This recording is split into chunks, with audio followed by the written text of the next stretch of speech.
Oi pessoal, então mais um vídeo dessa sequência, né, falando sobre as principais ideias da evolução, as principais teorias evolutivas, teorias evolucionistas, e é importante ressaltar, né, que tudo isso que eu estou falando para vocês, apesar de ter algumas falhas, apesar de ter alguns problemas, a gente está falando de uma teoria, né, a evolução é uma teoria, né, e assim como a gravidade também é uma teoria. Lembram lá da primeira aula que a gente dá no ano, que é do método científico? Então, a gente fala que a teoria é uma coisa sólida, houve uma comprovação científica, houve uma experimentação para chegarmos à teoria.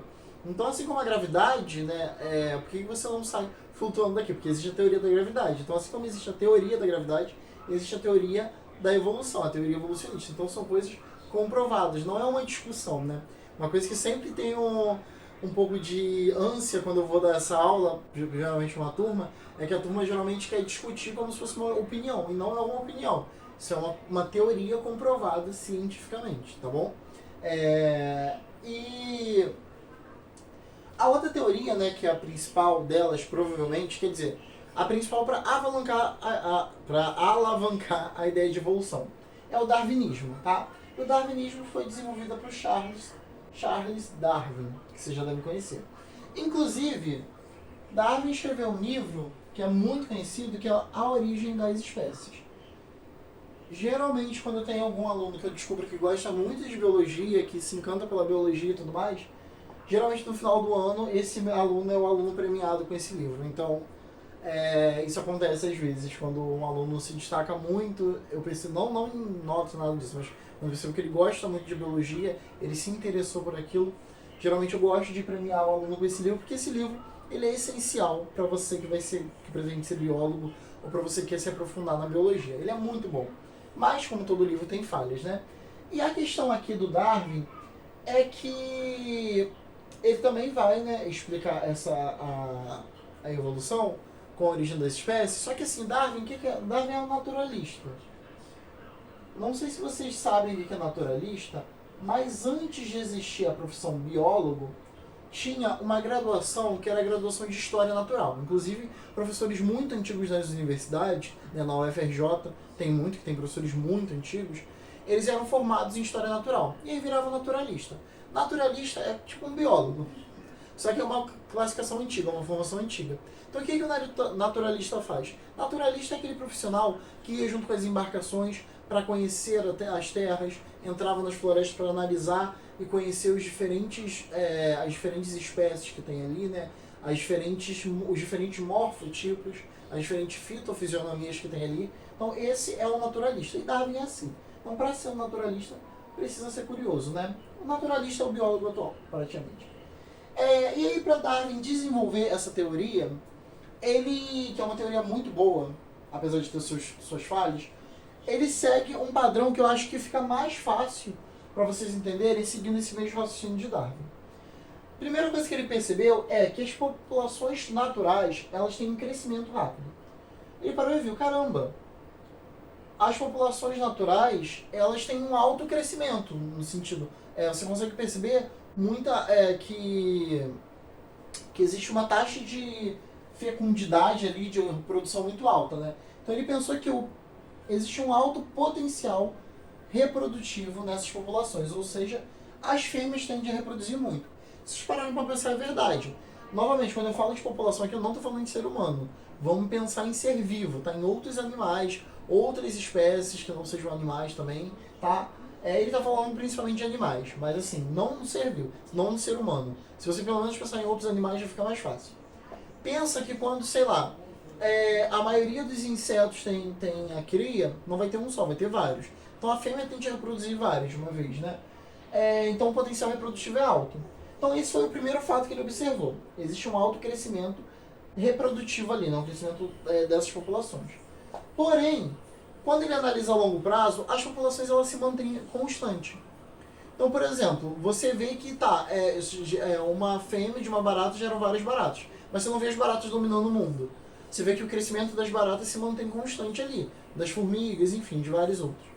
Então, mesmo tendo um potencial reprodutivo alto, as populações elas se mantêm constantes. Isso é o que Darwin percebeu. E aí, qual é a primeira conclusão que ele tira disso? É que muitos indivíduos, eles morrem, inclusive sem deixar descendentes. Então, nesse processo de um alto potencial reprodutivo, há muitas mortes ali. E essa morte, ela acontece, inclusive, sem sobrar nenhum descendente ali. Tá? Então, essa é a primeira conclusão que ele tira. A segunda, aí depois ele repara um outro fato. É que dentro das populações existe uma variação. Ou seja, existe uma variação individual intrapopulacional. O que é essa variação individual intrapopulacional? Dentro de uma mesma população, os indivíduos não são idênticos. Eles são diferentes.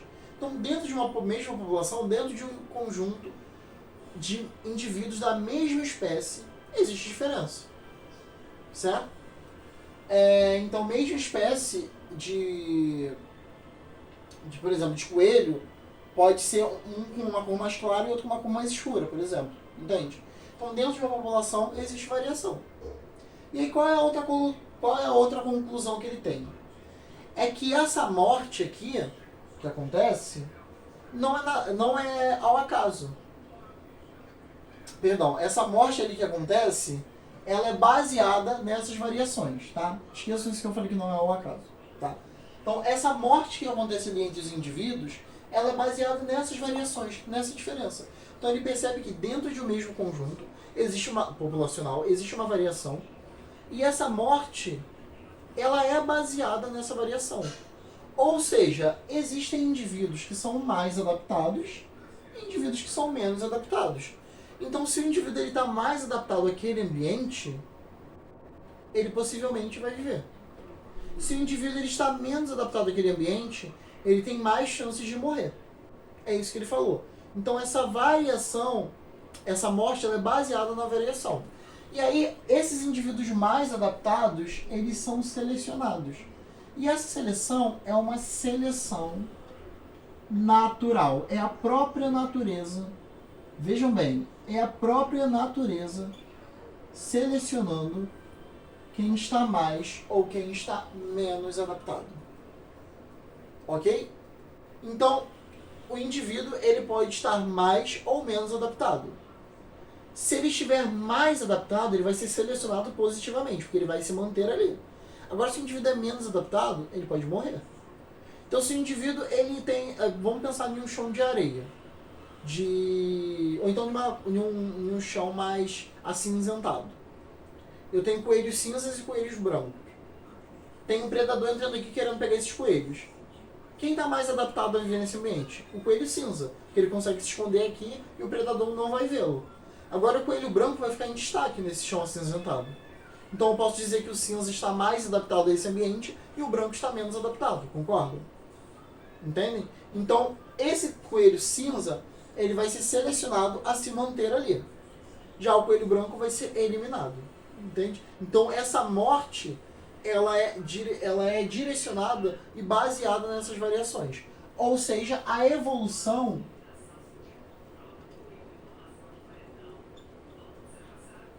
é ao acaso.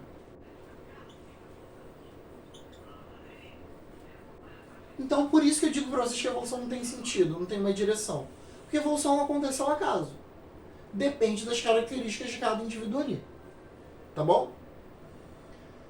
E aí, qual é o outro fato que ele observa? Ele observa que essas características desses indivíduos mais adaptados, elas são herdadas. Porque outras gerações têm aquela característica ali, se mantém aquela característica ali. Olha que bizarro. E aí, qual é a conclusão final que ele tira disso? É que sobrevivem indivíduos mais adaptados e essas características elas são passadas nas gerações. Então, por que alguns indivíduos deixam de existir? Alguns são extintos. Porque eles são menos adaptados ali e aí passa a cada vez mais morrer daqueles que estão menos adaptados. Até que aquela característica daqueles suma. Já os indivíduos mais adaptados vão se manter. Dá para pegar isso com o exemplo da girafa. Olha como é que Darwin iria explicar. Ele iria falar, não, peraí. Teve uma variação ali e aí surgiram girafas de pescoço longo. Então, na verdade, já tinham girafas de pescoço curto e girafas de pescoço longo. Ele vai explicar por que hoje em dia só existe girafa de pescoço longo. O que ele vai falar? É que já tinham ali girafas de pescoço curto e girafas de pescoço longo. Já tinha. Qual é a grande questão aqui? A grande questão é que as girafas de pescoço longo, elas estavam mais adaptadas do que as girafas de pescoço curto. Porque a girafa de pescoço longo, ela conseguia esticar e pegar o alimento lá de cima. Um lugar onde não há tanta competição. Já a girafa de pescoço curto não tem como esticar. Não tem como ela esticar o pescoço igual o Lamarck falava. Não tem como. Então o que acontecia? A girafa de pescoço longo esticava o pescoço, levantava, né, a cabeça, conseguia pegar o alimento, e a girafa de pescoço curto não conseguia pegar. Então passou que ao longo prazo a girafa de pescoço curto ela ia morrendo porque não tinha alimento, e ia morrendo até que ficou extinta. E hoje em dia só existem girafas de pescoço longo. Por quê? Porque a girafa de pescoço longo ela é mais adaptada. Então a seleção natural ela age nessa variação. Então eu tenho a seleção natural agindo em cima da variação em organismos mais ou menos adaptados, tá bom? Tem vários questionamentos aqui. O primeiro questionamento é: beleza, deu para entender, faz muito mais sentido do que o Lamarck falou, né? Tanto que ele é o pai da evolução, o Darwin. E ele foi muito importante. Óbvio, é racista, é misógino, aquelas várias coisas que vocês sabem que eu odeio desses cientistas, mas ele foi muito importante sim para a biologia.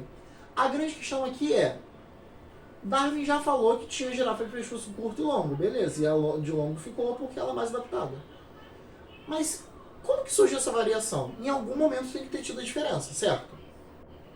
Então, assim, se a gente sabe que a girafa de pescoço curto veio primeiro e depois veio a de pescoço longo, em qual momento surge essa variação? Porque, assim, se existe uma variação, como Darwin comprovou que existe, essa variação ela tem que surgir em algum ponto. E aí que é a questão. Quando perguntaram para Darwin, qual é a origem e natureza dessas variações? De onde surgem essas variações? Porque tudo bem, deu para entender muito bem que a seleção natural age na variação. Tá muito claro pra gente. Mas essa variação tem que surgir. E de onde que ela surge? Vocês querem saber? Não vou contar. Esse é o assunto da nossa próxima aula, tá? Vocês vão ficar com curiosidade até a próxima aula, tá bom? Então, na próxima aula a gente discute um pouco melhor de onde que surgem essas variações, tá bom?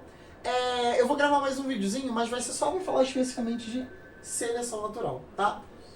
Esse assunto de teorias evolutivas a gente discute melhor na próxima aula. Então, próximo vídeo de seleção natural. Na próxima aula a gente fala um pouco melhor dessa origem e natureza das variações. Então, até o próximo.